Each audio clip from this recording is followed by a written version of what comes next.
Baiklah, pada pertemuan kali ini kita akan membahas tentang analisis laporan keuangan. Kemarin sudah kita sampaikan dan sudah kita bahas, bisa dilihat di videonya bahwa materi ini sudah bisa kita pelajari secara terus-menerus. Apa sih kegunaan dari analisis? Kalau bahasa analisis berarti kita ingin mengetahui. Kalau namanya analisis itu berarti ada sesuatu yang ingin kita ketahui dari apa yang kita baca. Misalkan kalau di sini analisis dari laporan keuangan berarti sesuatu yang ingin kita ketahui tentang laporan keuangan.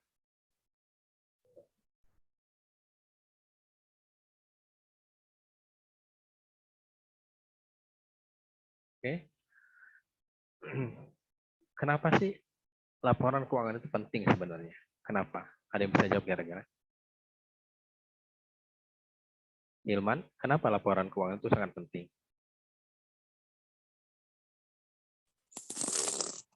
Untuk mengetahui arus kas perusahaan, Bapak. Oke, ada yang lain?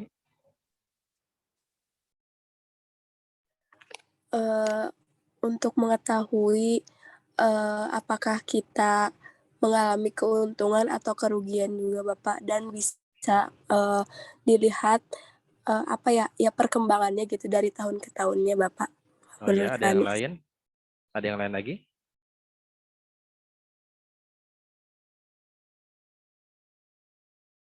Ada yang lain?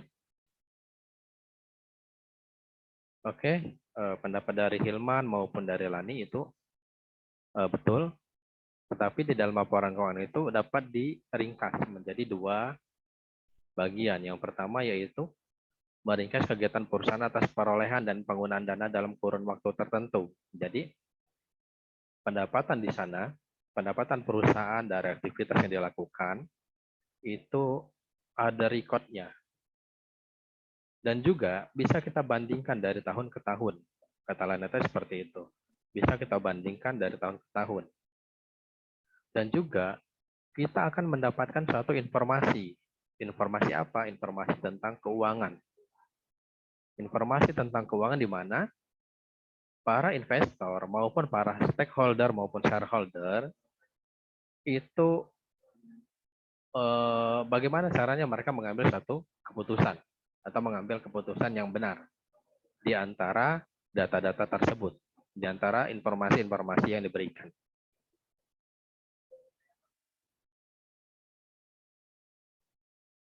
Oke, kita lanjutkan. Di sini tentunya di dalam laporan keuangan itu merupakan catatan atau akuntansi. Akuntansi di sini adalah catatan. Catatan tentang apa? Tentunya catatan tentang laporan keuangan, tentang keuangan perusahaan. Yang dapat apa? Yang dapat memberikan informasi yang sangat penting kepada kita bahwa perusahaan itu sedang untung ataupun sedang rugi. Jadi di sini disingkatnya adalah sistem komprehensif untuk mengumpulkan atau menganalisis dan menyampaikan informasi dari keuangan. Jadi mengumpulkan data, kita analisis dan menyampaikan informasi dari keuangan tersebut.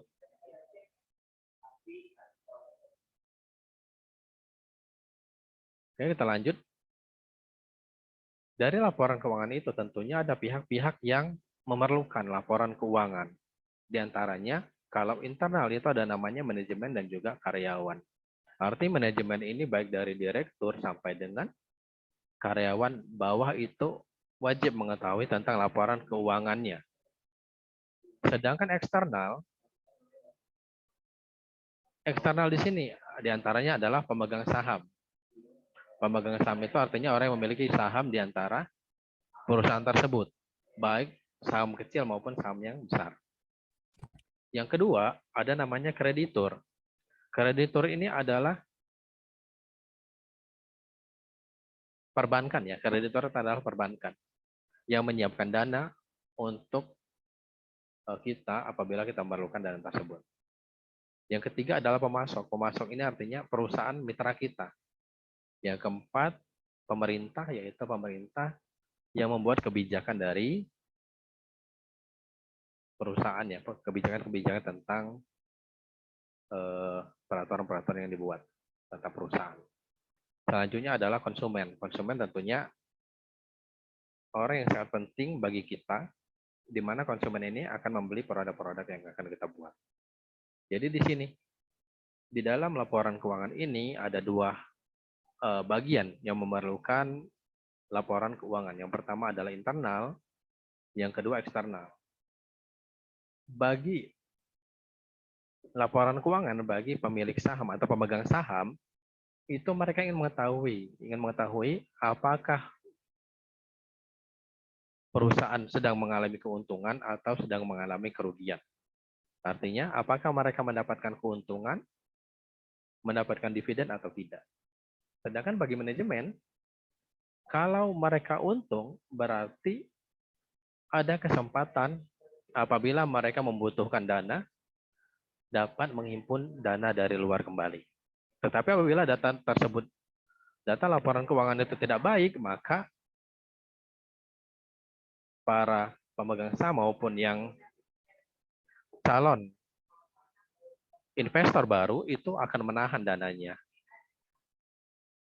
Selanjutnya yaitu karyawan. Karyawan ini tentunya ingin melihat apakah dari pendapatan yang dihasilkan dapat meningkatkan salari mereka atau tidak.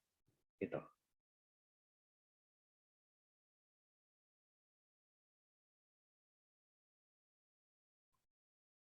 Di sini ada arti penting laporan keuangan.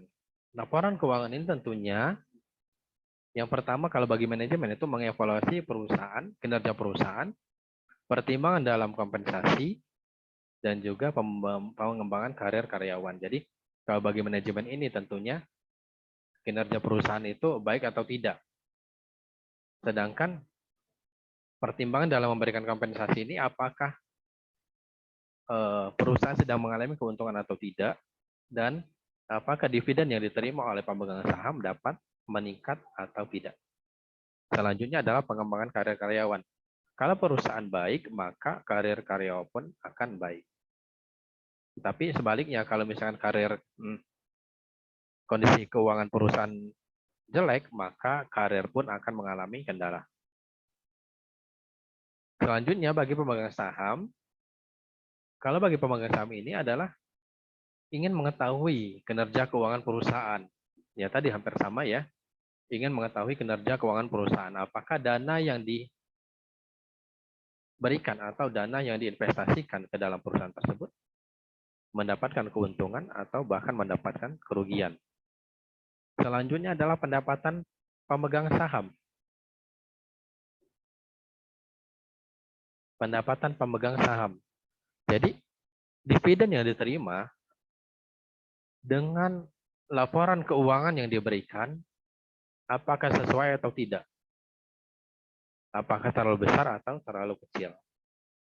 Jika perusahaan mengalami keuntungan, tentunya dividen yang diberikan dapat meningkat.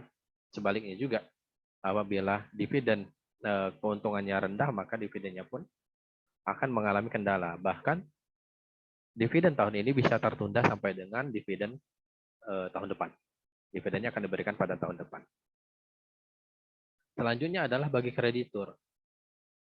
Bagi kreditur, tentunya untuk mengetahui kemampuan perusahaan dalam melunasi hutang atau likuiditas perusahaan bagaimana.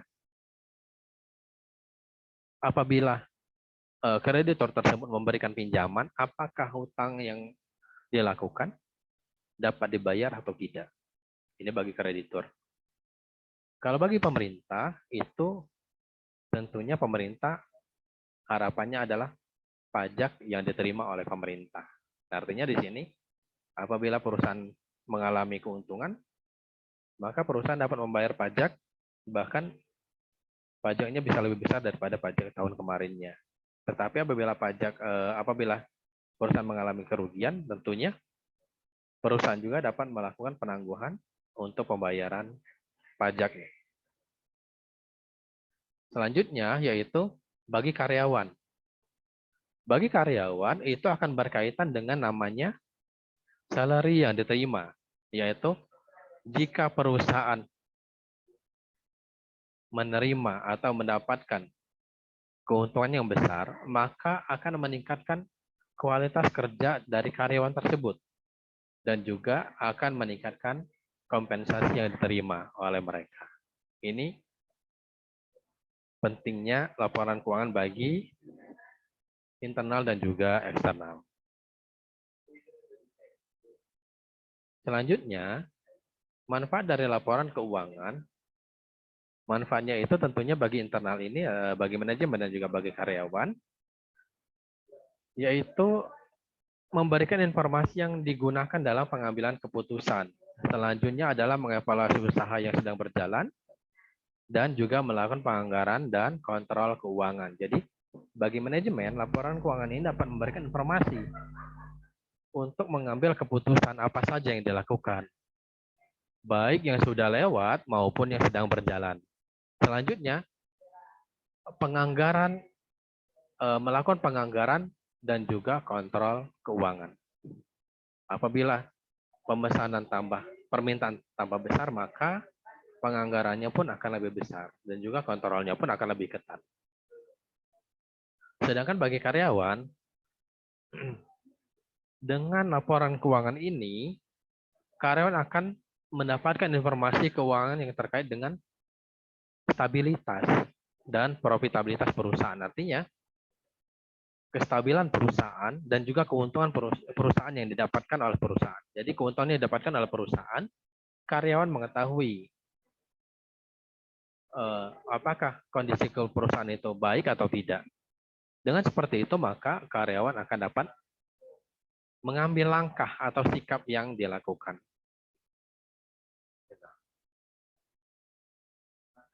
Bagi eksternal, di sini bagi pemegang saham, tentunya akan memberikan informasi yang berhubungan dengan risiko yang terkait dengan investasi yang mereka lakukan.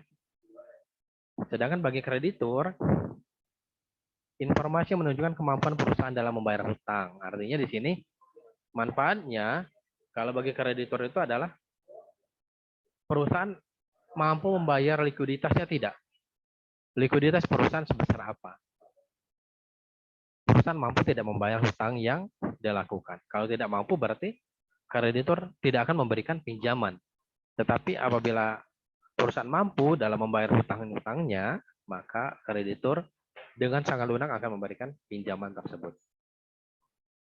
Bagi pemasok atau pihak supplier, artinya di sini supplier dapat memberikan hutang jangka pendek, artinya memberikan tempo atau memberikan batas waktu untuk perusahaan tersebut. Misalkan ketika mereka melakukan pengiriman hari ini, itu dapat dilakukan pembayarannya sebulan atau 2 bulan kemudian. Itu merupakan hutang jangka pendek yang dilakukan oleh pemasok untuk perusahaan. Dengan seperti ini, artinya di sini supplier melihat atau menilai perusahaan tersebut mampu tidak kalau kami melakukan atau memberikan hutang jangka pendek, pembayarannya dilakukan beberapa bulan kemudian, dapat membayar tidak. Kalau tidak dapat membayar, maka pemasok akan menahan barang tersebut dan tidak akan memberikan atau mengirimkan barang tersebut. Selanjutnya bagi pemerintah ini hanya berkaitan dengan kemampuan membayar pajak. Perusahaan yang mendapatkan keuntungan tentunya akan mendapatkan atau memiliki kewajiban untuk membayar pajak. Selanjutnya, bagi konsumen memerlukan informasi yang berhubungan dengan kelangsungan perusahaan. Misalkan begini, contohnya dulu ada namanya handphone Nokia. Konsumen handphone apapun yang digunakan selalu mengatakan Nokia. Tetapi karena Nokia tidak mampu membaca perubahan pasar atau perubahan dunia tentang teknologi, maka Nokia tersebut tergerus dengan zaman. Artinya di sana dengan ketiadaan Nokia berarti konsumen dapat menilai, oh ternyata Nokia itu apabila tidak melakukan perubahan, maka perusahaannya akan bangkrut. Dan juga apabila misalkan Nokia itu mengeluarkan produk-produk baru, maka tidak akan dibeli lagi dengan konsumen. Tetapi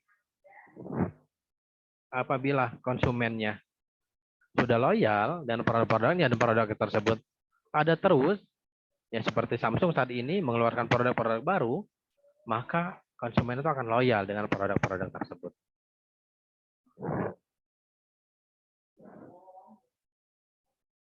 Itu besar, tidak usah. Ini.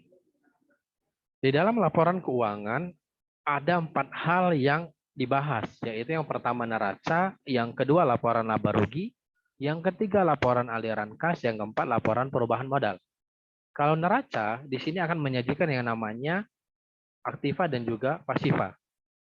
Aktiva adalah aktivitas dari dana, sedangkan pasiva adalah sumber dana. Kalau neraca di sini, kalau aktiva berarti menjelaskan tentang modal perusahaan, yaitu baik yang modal lancar maupun yang modal tidak lancar. Kalau pasiva di sini menyajikan bagaimana sumber dana itu diperoleh, apakah diperoleh dari modal sendiri atau diperoleh dari pinjaman atau dari hutang. Selanjutnya yaitu laporan laba rugi. Di sini laporan laba rugi ini menyajikan aktivitas pendapatan dan biaya. Artinya di sini berapa banyak produk yang kita jual dan mendapatkan dana atau mendapatkan uang atas produk tersebut, atas produk yang kita jual tersebut, dan biaya-biaya yang dibebankan terhadap perusahaan atau terhadap perusahaan tersebut. Selanjutnya, laporan aliran kas. Laporan aliran kas di sini kita artinya di sini laporan aliran kas ini adanya atau ringkasan aliran kas masuk dan juga keluar di sini artinya kas masuk berapa hari ini dan juga kas keluar hari ini berapa. Selanjutnya laporan perubahan modal. Kalau laporan perubahan modal ini artinya di sini apakah modal tahun ini dengan keuntungan yang kita dapat mengalami perubahan atau tidak modal yang ada. Kalau misalkan perusahaan mengalami keuntungan, maka tentunya modal yang didapat atau modal yang ada akan mengalami perubahan, yaitu mengalami peningkatan. Tetapi apabila mengalami kerugian, perusahaan mengalami kerugian, maka akan mengurangi yang namanya modal. Ada yang tanyakan dulu?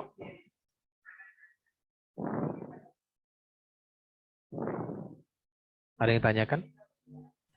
Belum ada, Pak. Ada Bapak. Untuk materinya sudah Bapak share ya di di LMS. Silakan nanti di-download. Oke. Tadi Bapak sudah jelaskan bahwa neraca itu adalah adanya aktiva dan pasiva. Aktiva tadi apa? Aktiva tadi? Aktiva siapa yang bisa jawab? Modal perusahaan, Bapak. Modal perusahaan, oke. Kalau pasiva? Sumber dana yang diperoleh, Bapak. Oke, berarti gini ya. Kalau aktiva, kenapa namanya aktiva? Artinya aktiva itu kan aktif, diambil dari kata aktif. Artinya aktivitas dari dana. Aktivitas dana perusahaan. Kalau pasiva, namanya pasif berarti dana yang digunakan atau dana yang diperoleh untuk membiayai aktiva. Atau sumber dana yang diperoleh untuk membiayai kegiatan yang ada di aktiva atau kegiatan perusahaan.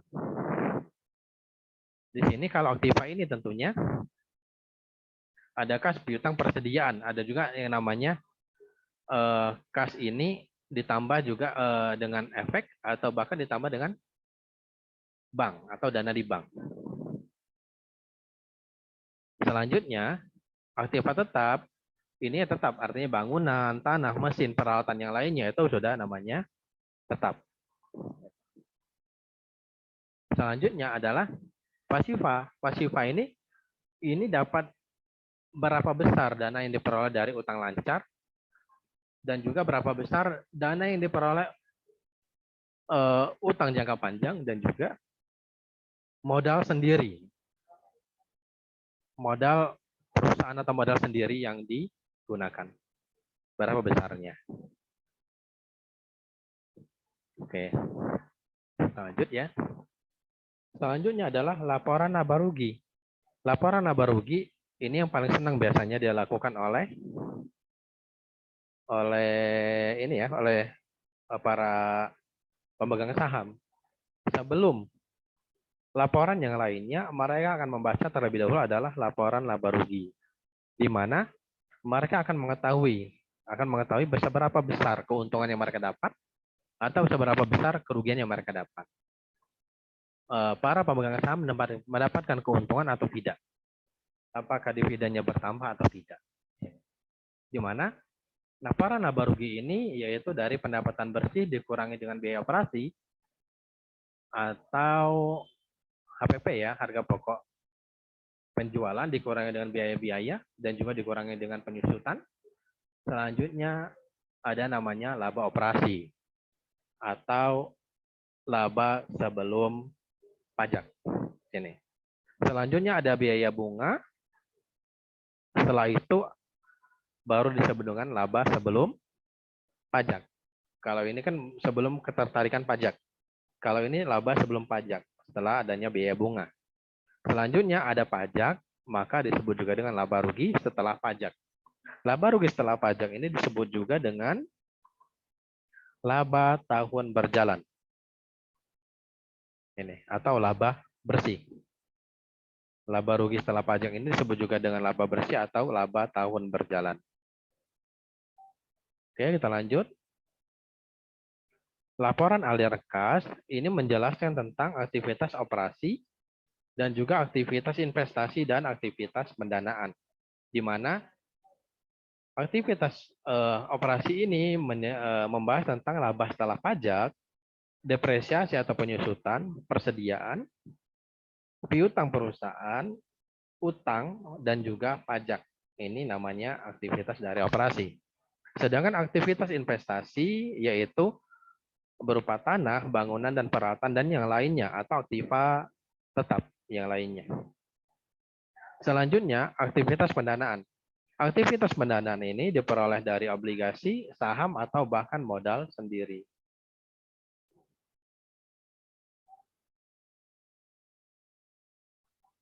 Oke, kita lanjut. Selanjutnya adalah laporan perubahan modal. Laporan perubahan modal ini tentunya diperoleh dari modal tahun lalu ditambah dengan laba bersih atau laba tahun berjalan saat ini dikurang dengan dividen yang diberikan kepada pemegang saham. Lalu ada namanya laba ditahan. Setelah itu baru modal tahun lalu ditambah dengan laba ditahan. Apakah modalnya bertambah atau tidak? Ini ada disebut dengan laporan perubahan modal. Ada yang tanyakan?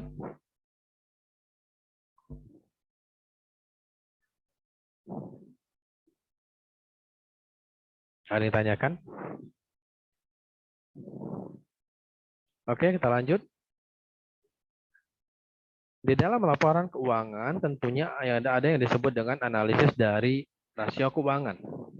Rasio keuangan di sini ada yang menyebutkan ada 4, ada yang menyebutkan ada 5, dan juga ada yang menyebutkan ada 6. Di sini yang Bapak bahas adalah 5. Yang pertama adalah rasio likuiditas. Artinya rasio yang digunakan untuk mengukur kemampuan perusahaan dalam membayar hutang jangka pendeknya. Ini likuiditas, artinya hutang yang di bawah 1 tahun atau hutang 1 tahun. Selanjutnya, rasio profitabilitas. Kalau namanya rasio profitabilitas, berarti ini berkaitan dengan ukuran atau mengukur pendapatan atau keuntungan yang diperoleh oleh perusahaan. Selanjutnya adalah rasio utang. Rasio utang ini atau disebut dengan debt atau leverage, rasio leverage itu adalah untuk mengukur modal perusahaan yang diperoleh dari besaran modal perusahaan yang diperoleh dari hutang. Apakah hutangnya lebih besar atau hutangnya lebih kecil. Tetapi rasio utang ini diharapkan perusahaan lebih kecil daripada modal sendiri atau modal perusahaan. Jadi modal yang diperoleh dari hutang ini lebih kecil dari modal sendiri atau modal perusahaan yang dilakukan oleh para pemegang saham. Daripada yang diperoleh dari kreditur. Selanjutnya adalah rasio aktivitas. Rasio aktivitas ini adalah bagaimana di sini rasio aktivitas ini dua yang diukur ya. Yang pertama adalah efektivitas dan efisiensinya. Jadi di sini adalah bagaimana efektivitas dan efisiensi perusahaan dalam melakukan aktivitas modal atau perputaran modal, bahkan perputaran modal kerja. Di sana ada namanya rasio aktivitas ini ada namanya perputaran kas, perputaran persediaan, perputaran piutang, dan juga perputaran modal kerja. Ini. Selanjutnya adalah rasio pasar. Rasio pasar ini untuk mengukur bagaimana harga di pasar. Apakah harga di pasar itu rendah terhadap harga yang kita tentukan atau harga di pasar itu lebih mahal dari harga yang ditetapkan.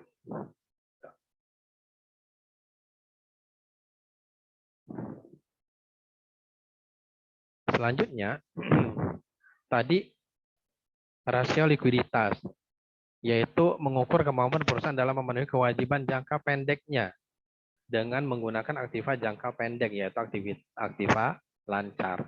Artinya, aktiva lancar ini disebut juga dengan modal kerja. Artinya di sini, kewajiban jangka pendek itu mampu nggak dibiayai dengan modal kerjanya. Yang pertama ada namanya rasio lancar, yaitu antara aktiva lancar dibagi dengan utang lancar. Apakah aktiva lancar itu berapa perbandingannya aktiva lancar dengan utang lancar? Kalau di bawah 1, aktiva lancar ini di bawah 1, maka perusahaan itu sedang mengalami kendala. Kenapa? Karena jika tagihan datang, kewajiban yang harus dipenuhi datang, maka modal itu akan terus berkurang. Aktiva lancarnya akan terus berkurang. Yang kedua yaitu quick ratio, yaitu aktiva lancar dikurangi dengan persediaan. Artinya di sini aktiva lancar yang sudah tanpa persediaan dibagi dengan utang lancar. Bagaimana keadaannya? Apakah aktiva lancar itu masih di atas 1 atau tidak? Kalau di atas 1, artinya begini, utang 100 dibiayai dengan aktivanya itu 200, artinya 2:1. Itu masih masuk logika. Dikarenakan apa? Aktiva lancarnya di atas dari utang lancar. Selanjutnya adalah rasio aktivitas. Nah, rasio aktivitas di sini adalah rasio keuangan untuk mengevaluasi penggunaan aset perusahaan oleh manajemen perusahaan. Mencerminkan penggunaan aset manajemen. Tadi Bapak sampaikan bahwa di dalam rasio aktivitas ini ada namanya efektivitas dan juga efisiensi. Efisiensi ini akan membahas tentang persediaan. Selanjutnya adalah tentang perputaran piutang. Ini adalah perputaran piutang ya, perputaran piutang. Selanjutnya adalah perputaran persediaan. Ini tadi perputaran persediaan dan juga perputaran kas, perputaran persediaan, dan juga perputaran piutang. Selanjutnya adalah perputaran total aktiva. Artinya di sini kalau total aktiva itu adalah perputaran antara total modal ya, total modal, yaitu aktiva lancar dan juga aktiva tetap. Ini disebut dengan rasio aktivitas. Yang selanjutnya adalah rasio profitabilitas. Ini adalah mengukur kemampuan perusahaan dalam menghasilkan profit atau keuntungan. Ada namanya ROA, Return on Asset. Di sini yaitu laba yang diperoleh dalam setiap Rp1, dalam setiap penggunaan modal Rp1 mendapatkan laba seberapa besar. Ini namanya ROA. Atau yang menambah kepada aset. Ini namanya adalah ROA. Kalau ROE itu berbeda dengan ROA. Return on equity ini bukan berkaitan dengan aset, tetapi seberapa besar keuntungan yang dapat dibagikan kepada para pemegang saham dari laba yang diterima atau laba bersih setelah pajak yang dilakukan. Ini. Artinya ini adalah dividen yang diterima oleh para pemegang saham. Kalau operating margin di sini adalah artinya laba operasi, yaitu laba bersih setelah pajak dibagi dengan penjualan. Artinya laba operasi sebelum pajak, ini sudah ya, laba bersih setelah pajak dibagi dengan penjualan. Artinya laba bersih yang didapat dibagi dengan penjualan berapa perbandingannya. Besarkah perbandingannya atau kecil? Selanjutnya adalah profit margin. Profit margin ini hampir sama ya, operating margin dan profit margin. Artinya ya laba operasi artinya di sini. Dua-duanya ini adalah laba operasi. Ada yang tanyakan?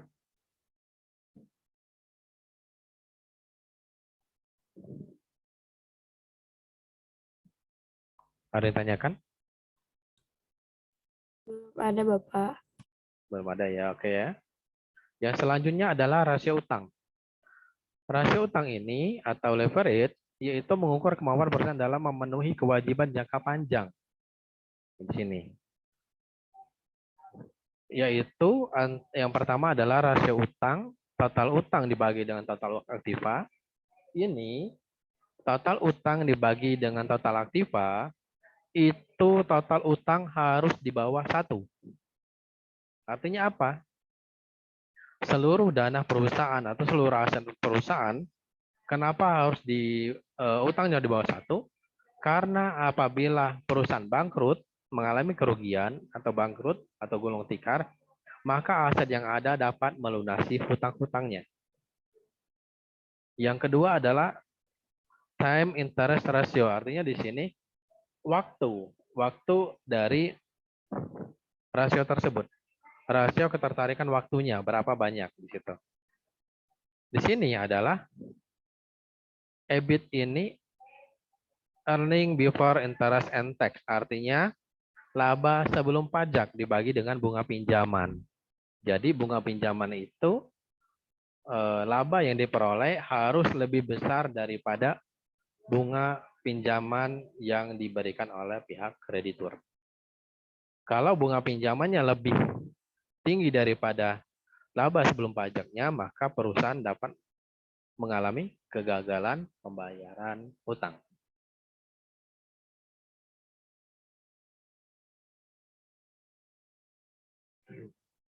Oke, yang selanjutnya adalah rasio pasar.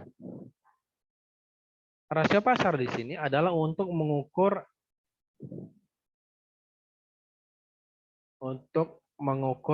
harga saham kita di pasaran.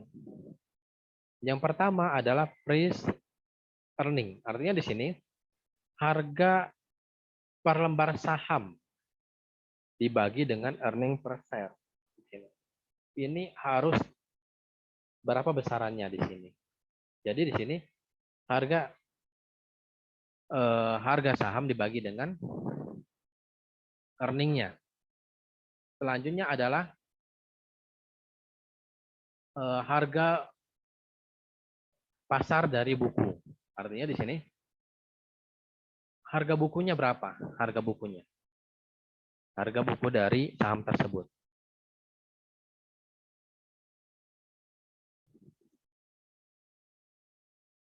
Zembar, kenapa Zembar salah masuk hanya Zembar ya? Bapak ini teh pendidikan apa Pak?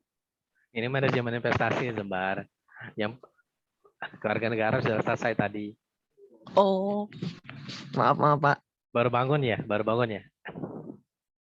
Iya Bapak, astagfirullahaladzim. Oke ya.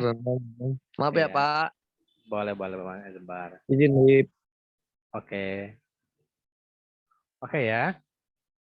Yang terakhir adalah harga buku. Jadi di sini harga buku dibagi dengan nilai harga buku dari saham tersebut dibagi dengan nilai per lembar saham.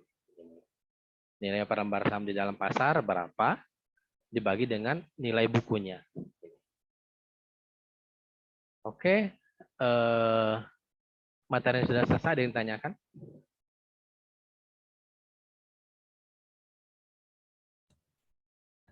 Bapak, Lani Jalan izin nih. bertanya Bapak. Oke. Mengenai yang dicontohkan Bapak tadi yang tentang Nokia itu Bapak, itu tuh sebenarnya karena gak mau mengeluarkan produk itu karena emang bermasalah dari modalnya sendiri atau memang dari dari yang lain gitu Bapak, atau seperti apa? Kalau Nokia itu bukan dari modal, mereka sangat kuat dalam modal karena mereka saat itu sedang menjadi leader ya, leader pasar, leader market di situ. Jadi karena mereka sedang menjadi leader market, mereka artinya memiliki modal yang sangat kuat. Kenapa Nokia bisa mengalami penurunan? Itu disebabkan oleh kesombongan dari manajemen Nokia tersebut. Karena apa? Samsung saat itu sebagai challenger ya, penantang, mereka melakukan banyak gebrakan atau perubahan-perubahan, sedangkan Nokia masih bertahan pada posisinya. Atau bahasa anak sekarang mah PW ya.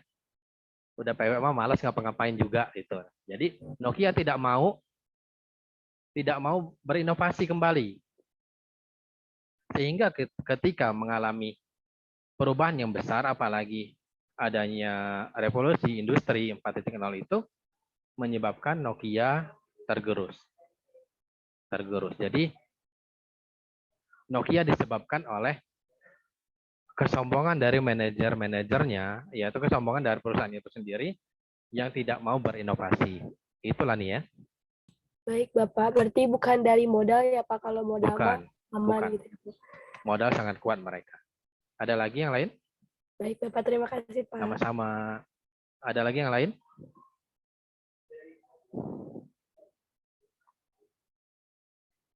Irfan?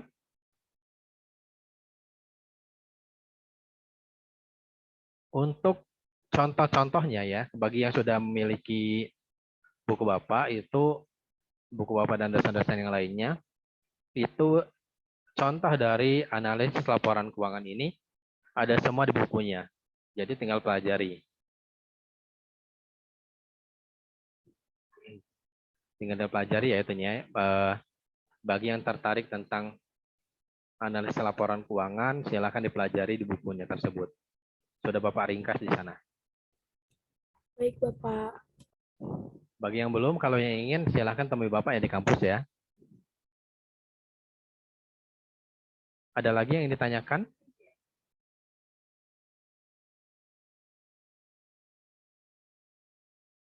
Oke, baiklah. Kalau tidak ada, Bapak akhiri. Mari kita bersama-sama akhiri dengan membaca hamdalah. Alhamdulillahirrahmanirrahim. Alhamdulillahirrahmanirrahim. Wassalamualaikum warahmatullahi wabarakatuh. Waalaikumsalam warahmatullahi wabarakatuh. Terima kasih banyak Bapak. Sama-sama ya.